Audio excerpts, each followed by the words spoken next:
ನಮಸ್ಕಾರ ಸ್ನೇಹಿತರೆ, ನಮ್ಮನೆ ರುಚಿಗೆ ನಿಮಗೆಲ್ಲರಿಗೂ ಸ್ವಾಗತ. ಇವತ್ತು ಸುಲಭವಾಗಿ ಒಂದು ಮೆಣಸಿನ ಸಾರಿನ ರೆಸಿಪಿ ತೋರಿಸ್ತಾ ಇದ್ದೀನಿ. ಈ ಚಳಿ ಗಾಳಿ ಮಳೆ ವಾತಾವರಣಕ್ಕೆ ಮನೇಲಿ ಯಾರಿಗಾದ್ರೂ ಸ್ವಲ್ಪ ನೆಗಡಿ ಅಂತ ಅನಿಸಿದ್ರೆ ಅಥವಾ ಸ್ವಲ್ಪ ಕೆಮ್ಮು ಗಂಟ್ಲು ಕೆರೆತ ಈ ಥರ ಆದರೆ ಈ ರೀತಿ ಬಿಸಿ ಬಿಸಿಯಾಗಿ ಮೆಣಸಿನ ಸಾರನ್ನು ಮಾಡಿ ಬಿಸಿ ಅನ್ನದ ಜೊತೆ ತಿನ್ಬೋದು. ತುಂಬ ಹಿತವಾಗಿ ಅನಿಸುತ್ತೆ, ಚೆನ್ನಾಗಿರುತ್ತೆ. ಒಂದ್ಸಲ ಟ್ರೈ ಮಾಡಿ ನೋಡಿ. ನನ್ನ ವಿಡಿಯೋ ಮೊದಲನೇ ಬಾರಿ ನೋಡ್ತಾ ಇದ್ದರೆ ಈಗಲೇ ಸಬ್ಸ್ಕ್ರೈಬ್ ಮಾಡ್ಕೊಳ್ಳಿ. ಮುಂದಿನ ವಿಡಿಯೋನ ತಕ್ಷಣ ನೋಡೋದಕ್ಕೆ ಬೆಲ್ ಐಕಾನ್ ಕ್ಲಿಕ್ ಮಾಡ್ಕೊಳ್ಳೋದನ್ನು ಮಾತ್ರ ಮರಿಬೇಡಿ. ಮೆಣಸಿನ ಸಾರು ತಯಾರಿಸೋದು ಹೇಗೆ, ಏನೇನು ಸಾಮಗ್ರಿ ಬೇಕು ಅಂತ ನೋಡೋಣ. ಮೊದಲು ಒಂದು ಬಿಸಿ ಬಾಣಲೆಗೆ ಒಂದು ಚಿಕ್ಕ ಹಿಡಿಯಷ್ಟು ಉದ್ದಿನಬೇಳೆ ಹಾಕ್ಕೊಳ್ಳೋಣ. ಇದ್ರ ಜೊತೆಗೆ 1.5 ದೊಡ್ಡ ಚಮಚ ಅಷ್ಟು ಕಾಳು ಮೆಣಸು, ಹಾಗೆಯೇ 1 ದೊಡ್ಡ ಚಮಚ ಅಷ್ಟು ಜೀರಿಗೆ, ಇದಿಷ್ಟು ಪದಾರ್ಥಗಳನ್ನು ಹಾಕ್ಕೊಂಡು ಲೋ ಫ್ಲೇಮಲ್ಲಿ ಇದನ್ನು ಸ್ವಲ್ಪ ಹೊತ್ತು ಚೆನ್ನಾಗಿ ಫ್ರೈ ಮಾಡ್ಕೊಳ್ಳೋಣ. ಇದೆಲ್ಲವೂ ಚೆನ್ನಾಗಿ ಫ್ರೈ ಆಗಬೇಕು. ಉದ್ದಿನಬೇಳೆ ಸ್ವಲ್ಪ ಕೆಂಪಾಗಬೇಕು, ಆ ಹದ ಆಗೋವರೆಗೂ ಚೆನ್ನಾಗಿ ಫ್ರೈ ಮಾಡ್ಕೊಳ್ಳೋಣ. ಹುರಿತಾ ನೋಡಿ ಉದ್ದಿನಬೇಳೆ ಎಲ್ಲವೂ ಈ ರೀತಿ ಕೆಂಪಾಗುತ್ತೆ. ಹಾಗೆಯೇ ಮೆಣಸು ಜೀರಿಗೆದು ಒಳ್ಳೆ ಘಮ ಬರೋಕ್ಕೆ ಶುರು ಆಗುತ್ತೆ. ಆ ಹದ ಆಗೋವರೆಗೂ ಚೆನ್ನಾಗಿ ಫ್ರೈ ಮಾಡ್ಕೋಬೇಕು.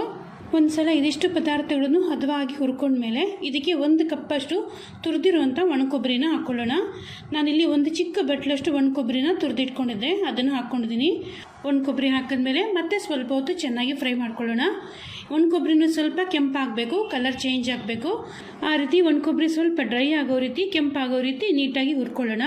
ನಾನಿಲ್ಲಿ ಖಾರಕ್ಕೆ ಒಣಮೆಣ್ಸಿನ್ಕಾಯಿ ಆಗಲಿ ಬೇರೆ ಪದಾರ್ಥಗಳಾಗಲಿ ಏನೂ ಹಾಕ್ಕೊಂಡಿಲ್ಲ, ಬರೀ ಮೆಣಸು ಮಾತ್ರ ಹಾಕಿದ್ದೀನಿ. ನಿಮಗೆ ಸಾರು ಇನ್ನೂ ಸ್ವಲ್ಪ ಖಾರ ಬೇಕು ಅನ್ನೋಂಗಿದ್ರೆ ಒಂದು 3-4 ಒಣಮೆಣ್ಸಿನ್ಕಾಯಿನೂ ಸಹ ಹಾಕ್ಕೋಬೋದು. ಮೆಣಸು ಹಾಕಿದ್ರೇ ಸಾಕು, ಅದು ಚೆನ್ನಾಗಿ ಖಾರ ಬರುತ್ತೆ, ಘಾಟ್ ಬರುತ್ತೆ. ಒಣಮೆಣ್ಸಿನ್ಕಾಯಿ ಹಾಕಿದ್ರೇ ಒಂದು ಬೇರೆ ಟೇಸ್ಟ್ ಬರುತ್ತೆ. ಅದು ನಿಮ್ಮ ಅಪೇಕ್ಷೆ, ತೀರಾ ಬೇಕು ಅಂದರೆ ಹಾಕ್ಕೋಬೋದು. ಒಂದ್ಸಲ ಎಲ್ಲವನ್ನೂ ಹದವಾಗಿ ಹುರಿದ ಮೇಲೆ ಚೆನ್ನಾಗಿ ತಣ್ಣಕ್ಕಾಗಿತ್ತು, ಅದನ್ನು ಮಿಕ್ಸಿ ಜಾರ್ಗೆ ಹಾಕ್ಕೊಂಡು ಪುಡಿ ಮಾಡ್ಕೊಂಡಿದ್ದೀನಿ. ಪುಡಿ ಮಾಡಿದ್ಮೇಲೆ ಇದಕ್ಕೆ ನೀರು ಹಾಕಿ ನುಣ್ಣಗೆ ರುಬ್ಕೊಳ್ಳೋಣ. ನೋಡಿ, ಈ ರೀತಿ ನುಣ್ಣಗೆ ರುಬ್ಕೋಬೇಕು. ಮೊದಲೇ ನೀರು ಹಾಕ್ಬಿಟ್ರೆ ಕೆಲವು ಬಾರಿ ಮೆಣಸು ಹಾಗಾಗಿ ಅರ್ಧಂಬರ್ಧ ಉಳ್ಕೊಳ್ಳುತ್ತೆ. ಅದರಿಂದಾಗಿ ಮೊದಲು ಪುಡಿ ಮಾಡಿದ್ಮೇಲೆ ನೀರು ಹಾಕಿ ರುಬ್ಕೊಳ್ಳೋಣ.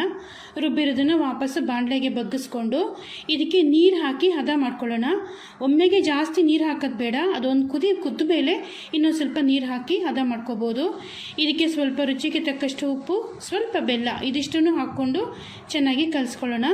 ಒಂದ್ಸಲ ಎಲ್ಲವನ್ನೂ ಚೆನ್ನಾಗಿ ಮಿಕ್ಸ್ ಆದಮೇಲೆ ಇದನ್ನು ಲೋ ಮೀಡಿಯಮ್ ಫ್ಲೇಮಲ್ಲಿ ಇಟ್ಕೊಂಡು ಸ್ವಲ್ಪ ಹೊತ್ತು ಕುದಿಸ್ಕೊಳ್ಳೋಣ. ನೋಡಿ, ಅದು ಒಂದು ಕುದಿ ಬಂದ ಮೇಲೆ ನಿಮಗೆ ಗೊತ್ತಾಗುತ್ತೆ, ಕುದೀತಾ ಸ್ವಲ್ಪ ಗಟ್ಟಿ ಆಗುತ್ತೆ. ಆಗ ಇದಕ್ಕೆ ಅಗತ್ಯ ಇರೋಷ್ಟು ನೀರನ್ನು ಹಾಕ್ಕೊಂಡು ಹದ ಮಾಡ್ಕೋಬೋದು. ಅಥವಾ ನೀವು ಎಷ್ಟು ಕ್ವಾಂಟಿಟಿ ಸಾರು ತಯಾರಿಸ್ತೀರಾ, ನಿಮಗೆ ಸಾರು ಯಾವ ಹದವಾಗಿರಬೇಕು, ತೀರಾ ನೀರಾಗಿರಬೇಕಾ ಗಟ್ಟಿಯಾಗಿರಬೇಕಾ, ಅದರ ಪ್ರಕಾರವಾಗಿ ನೋಡಿಕೊಂಡು ನೀರು ಹಾಕಿ ಹದ ಮಾಡ್ಕೋಬೋದು. ಇದೊಂದು ಸಲ ಹದವಾಗಿ ಮಾಡ್ಕೊಂಡ್ಮೇಲೆ ಇದಕ್ಕೆ ಸ್ವಲ್ಪ ಕರಿಬೇವು ಹಾಕ್ಕೊಂಡು ಲೋ ಮೀಡಿಯಮ್ ಫ್ಲೇಮಲ್ಲಿ ಇದನ್ನು ಸ್ವಲ್ಪ ಹೊತ್ತು ಕುದಿಸ್ಕೊಳ್ಳೋಣ. ಈ ರೀತಿ ಒಂದು 5 ನಿಮಿಷ ಕುದ್ದ ಮೇಲೆ ಇದೊಂದು ಚೂರು ಟೇಸ್ಟ್ ನೋಡಿಬಿಟ್ಟು ಇನ್ನೊಂದು ಸ್ವಲ್ಪ ಉಪ್ಪು ಏನಾದರೂ ಬೇಕು ಅಂದರೆ ಸೇರಿಸ್ಕೋಬೋದು. ಕುದೀತಾ ಇರೋಂಥ ಸಾರನ್ನ ಪಕ್ಕಕ್ಕೆ ಇಟ್ಬಿಟ್ಟು ಇದಕ್ಕೊಂದು ಒಗ್ಗರಣೆ ತಯಾರಿಸ್ಕೊಳ್ಳೋಣ. ಬಾಣಲೆಗೆ 1 ದೊಡ್ಡ ಚಮಚ ತುಪ್ಪ ಹಾಕಿ, ತುಪ್ಪ ಒಂಚೂರು ಬಿಸಿ ಆಗ್ತಾ ಇದ್ದಂಗೆ 1 ಚಿಕ್ಕ ಚಮಚ ಸಾಸಿವೆ ಹಾಕ್ಕೊಳ್ಳೋಣ. ಸಾಸಿವೆ ಚಟಪಟ ಅಂದಮೇಲೆ ಇದಕ್ಕೆ ಸ್ವಲ್ಪ ಕರಿಬೇವು, ಒಂದು 3-4 ಒಣಮೆಣ್ಸಿನ್ಕಾಯಿನೂ ಸಹ ಹಾಕ್ಕೊಂಡು 1 ದೊಡ್ಡ ಚಿಟಿಕೆಯಷ್ಟು ಇಂಗನ್ನು ಸೇರಿಸಿ ಒಗ್ಗರಣೆ ತಯಾರಿಸ್ಕೊಳ್ಳೋಣ. ಈ ಒಗ್ಗರಣೆನ ಲೋ ಫ್ಲೇಮಲ್ಲಿ ಸ್ವಲ್ಪ ಹೊತ್ತು ಫ್ರೈ ಮಾಡ್ಕೊಳ್ಳೋಣ. ಕೆಲವು ಸೆಕೆಂಡ್ ಚೆನ್ನಾಗಿ ಫ್ರೈ ಮಾಡಿಕೊಂಡು ತಯಾರಿಸಿರುವಂಥ ಒಗ್ಗರಣೆಯನ್ನು ಕುದೀತಾ ಇರೋಂಥ ಸಾರಿಗೆ ಬಗ್ಗಿಸ್ಕೊಳ್ಳೋಣ. ಒಗ್ಗರಣೆ ಸೇರಿಸಿದ್ಮೇಲೆ ಮತ್ತೆ ಒಂದು ಸಲ ಚೆನ್ನಾಗಿ ಕಲಸಿ ಲೋ ಫ್ಲೇಮಲ್ಲಿ ಇನ್ನೊಂದು ನಿಮಿಷ ಕುದಿಸ್ಕೊಂಡ್ರೆ ಬಿಸಿ ಆಗಿರುವಂಥ ಮೆಣಸಿನ ಸಾರು ತಯಾರಾಗಿರುತ್ತೆ. ಇದನ್ನು ಇದೇ ವಿಧಾನದಲ್ಲೇ ಒಂದು ಸಲ ಟ್ರೈ ಮಾಡಿ ನೋಡಿ, ತುಂಬ ಚೆನ್ನಾಗಿರುತ್ತೆ. ನಮ್ಮ ಮನೇಲಂತೂ ಮನೇಲಿ ಯಾರಿಗಾದ್ರೂ ಆರೋಗ್ಯದಲ್ಲಿ ಸ್ವಲ್ಪ ವ್ಯತ್ಯಾಸ ಅಂತ ಅನಿಸಿದ್ರು ಮೊದಲು ನಾನು ಈ ರೀತಿ ಮೆಣಸಿನ ಸಾರನ್ನ ಮಾಡ್ತೀನಿ.